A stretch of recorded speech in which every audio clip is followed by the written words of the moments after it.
নমস্কার দর্শক বন্ধুরা, আমি কারিশমা আবারও চলে এসেছি চ্যানেল প্রয়াসে আরও একটি নতুন ভিডিও নিয়ে আপনাদের কাছে। আজকের ভিডিওটা অল্প মজার, কারণ আজকের ভিডিওতে আমি নেই, কিন্তু ভয়েসটা আমার। আজকের ভিডিওতে শুধু দিদি আছে। দিদিকে আমি বললাম, দিদি তুমি যখন গেছো তুমি ভয়েসটা দিয়ে দাও। দিদি বলছিল, না বাবা, আমার এত পেরপের করার এনার্জি নেই, তুমিই ঠিক আছো পেরপের করার জন্য, তো আমার তো বলতেই হবে আপনাদের জন্য, ঠিক না? তো দিদি আজকে চলে যাচ্ছে আমাদের শিলচরের অন্যতম স্থানীয় একজন ব্যক্তি, শ্রীযুক্ত দিলীপ মিত্রর বাড়িতে, শিলডুবিতে। তো এই যে দেখতে পাচ্ছেন ভীষণ সুন্দর করে সাজানো হয়েছে, কীর্তন চলছে ওনার বাড়িতে। তো শিলডুবিতে হচ্ছে ওনার পৌরাণিক বাড়ি, প্রচুর লোক আসে ওনার এই কীর্তনে, অনেক বৎসর পুরানো এই কীর্তন।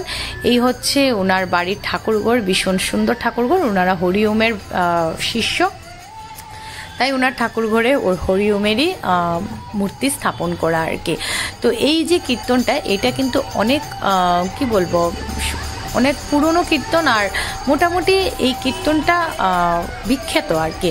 আমাদের শিলচরের সবাই চিনে এই কীর্তনটা। শিলডুবির মধ্যে তো একদম পুরো বিখ্যাত এই কীর্তন, বৎসরে একবার এটা বাৎসরিক কীর্তন হিসাবে এটাকে সবাই জানে। তো এই যে হচ্ছে আজকের মূল আকর্ষণ, ইনারা দুজন হচ্ছেন শ্রীযুক্ত দিলীপ মিত্রর মাতা এবং পিতা। হ্যাঁ, দেখে মনে হচ্ছে যে সত্যি দুজন বসে আছেন, বোঝাই যাচ্ছে না যে শ্বেত পাথরের মূর্তি তৈরি করা।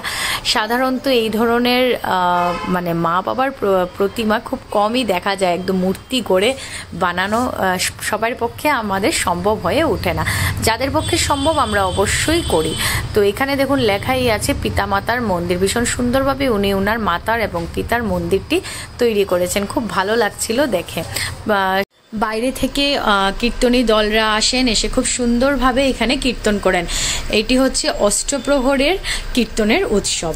তো এইবার দিদি চলে গেছে ওনাদের ফ্যামিলি মেম্বার্সের সাথে দেখা করতে। এই যে দেখতে পাচ্ছেন, ইনারা হচ্ছে দিলীপ মিত্রর পরিবারের লোক।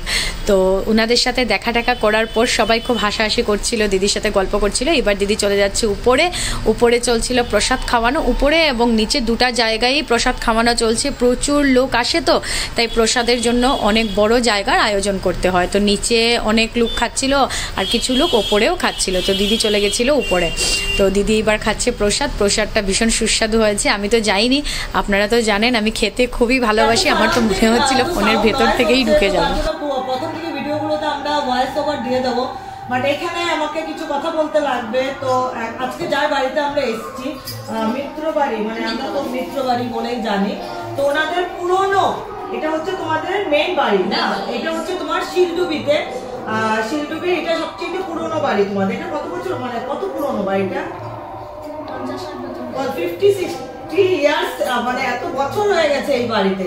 তো এখানে যেরকম বড় ওনাকে, মানে আমি বহু বছর ধরে ওদেরকে চিনি। ইনি হচ্ছেন বড় জেঠিমণি, মানে বড় জন আর কি, এই বাড়ির বড় বউ।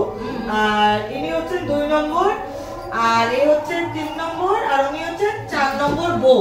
তারপরে তো ওনাদের ছেলে মেয়েদের, ছেলের বড় ছেলের ওনার মিসেস। তো তুইকে তো আমরা অনেকে চিনি, তুই তো বেদত্রয়ীকে অনেকেই চেনে। ও হচ্ছে সঙ্গীতা, আরেকজন উনি একটু অসুস্থ আছেন, তো ওনাকে আর কভার করা যাচ্ছে না। তো এই যে কীর্তনটা, মানে এই কীর্তনটা আমাকে অনেক রিকোয়েস্টও করা হয়েছিল, বহু বছর ধরে রিকোয়েস্ট করা হচ্ছিল যে এখানে মানে অনেক পুরনো কীর্তন, এটা অনেক বড় কীর্তন, একবার কভার করো। অনেকে রিকোয়েস্ট করেছিল যে কভার করো। আমার প্রত্যেক বছর একটা নিমন্ত্রণ আসতে পারি না, ভিডিও থ্রুতে এসে গেছি। যাই হোক, তো এই কীর্তনটার একটু বিষয় নিয়ে জানতে চাইবো। কে বলবো, মানে এই কীর্তনটা মানে কত বছরের পুরনো, মানে যবে থেকে বাড়িটা তখন থেকে স্টার্ট হয়েছে না? পরের থেকে মানে কত বছর হয়েছে কীর্তন? 46-47 ইয়ার্স, মানে অনেক বছর, অনেক পুরনো। মানে তার কোনো মাপ তো আছে না? আমাদের শ্বশুর শাশুড়ি স্টার্ট করছে। অষ্টপ্রহর গীতা যজ্ঞ হয়, আচ্ছা। আগের দিন গীতা যজ্ঞ হয়। কতদিন, মানে কতদিন ধরে শাশুড়ি, এটা গীতা যজ্ঞটা আমাদের শ্বশুর শাশুড়ি মৃত্যুবার্ষিকী। হ্যাঁ, আমি দেখেছি একটা মন্দির যে বানানো হয়েছে ওনারা, তো না বেশ সুন্দর মন্দিরটা বানানো হয়েছে। তো আচ্ছা, তারপর কীর্তনটার ব্যাপারটা নিয়ে কতদিন ধরে চলে কীর্তনটা? অষ্টপ্রহর তো 2 দিনই থাকে। 2 দিন থাকে। আর তোমাদের তার আগে কি ওই যে অধিবাস সেগুলো পুরো কিছু সবকিছু হয়। আর স্পেশালিটি কি এখানের মধ্যে? আগের দিন গীতা যজ্ঞ হয়, এর আগের দিন হবে একাদশটা হয়। আচ্ছা, এগুলো পুরো বড় করেই করা হয়। হ্যাঁ, একদম রাসলীলা কীর্তনের দিন তো রাত্রে রাসলীলা, মানে আজকের দিনে পুরো মানে রাসলীলা হবে। কৃষ্ণ রাধা কৃষ্ণ গতদিন তো আমাদের আশ্রম থেকে সাধুরা এসেছিল। আচ্ছা, ওনারা আজকে চলে গেছে। আচ্ছা, আর এখানে তো আশ্রম আছে। গীতা যজ্ঞটা মানে আগের দিন কীর্তনের আগের দিন বিকেল বেলা আবার অধিবাস হয়, কীর্তনের অধিবাস। আচ্ছা, কালকে গেল অধিবাস, আজকে সারাদিন সারা রাত কীর্তন হবে, কালকে দধিপান, সকালবেলা আবার নগর পরিক্রমা হবে। আচ্ছা, পুরো একদম মোটামুটি 3-4 দিনের ব্যাপার, 4-5 দিনের পুরো একটা ব্যাপার। তো অসংখ্য ধন্যবাদ আপনাদেরকে। আর কারণ যত বলতে থাকবো গল্প তো শেষ হবে না, বাট আমি বুঝাতে পারবো না। তো হয়তো বা দেখি কীর্তনের সাথে সাথে কতটুকু ভিডিওর মধ্যে বোঝানো যায়। আর আশা করবো যে এইভাবেই যাতে আরো সুন্দর করে আপনাদের নেক্সট জেনারেশনে যাতে এইভাবেই আপনাদের এই জিনিসটাকে আরো এগিয়ে নিয়ে যায়। তো আজকে এতটুকুই। ঠিক আছে। কীর্তনটি প্রত্যেক বৎসরই হয়, আপনারা যদি চান আপনারা অবশ্যই যেতে পারেন। এটি বাসাবাড়ির কীর্তন হলেও কিন্তু এখানে বারোয়ারি অনেক লোকজনই যায়। এটি অনেক বড় একটি অষ্টপ্রহর কীর্তন।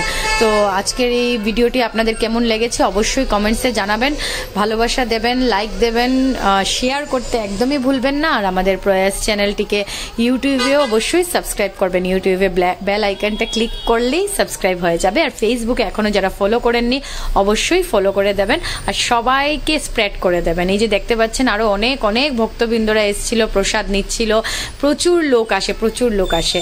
তো এইবার দিদি বেরিয়ে পড়েছে, এবার দিদি চলে আসবে বাড়িতে। টাটা বাই বাই, সবাই ভালো থাকবেন, সুস্থ থাকবেন, ধন্যবাদ।